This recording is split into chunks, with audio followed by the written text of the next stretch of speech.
Bersama saya sekarang Puan Hafizah, seorang guru yang berpengalaman. Bahan digital menjadikan pembelajaran lebih menarik. Pelajar pelajar juga boleh belajar mengikut kadar kemampuan mereka. Selain itu, dengan adanya bahan digital, guru-guru boleh mengajar dengan lebih efektif.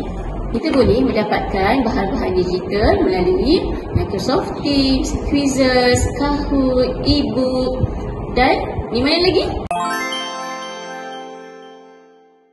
Bersama saya, Muhammad Al-Fatimi dari kelas 4 dan 5 ingin membincangkan topik bahan digital memperkasakan pendidikan negara. Bersama saya dengan Alia Iman dari kelas 4 Belian akan membincangkan topik ini. Jadi Alia, apa pendapat anda tentang kepentingan bahan digital dalam pendidikan?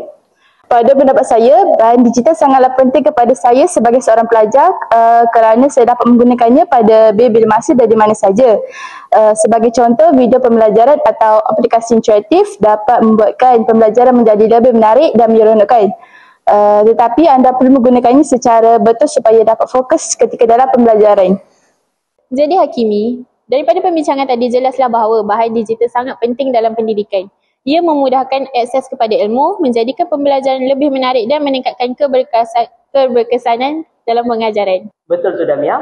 Dengan adanya platform seperti Google Classroom, Quizzes dan juga video pembelajaran, pelajar boleh belajar dengan lebih fleksibel. Pentingnya untuk kita gunakan teknologi dengan bijak. Sekian sahaja temu bual daripada kami. Terima kasih Puan Hafizah dan Alia Iman atas perkongsian mereka. Semoga bahan digital terus memperkasa dalam pendidikan negara.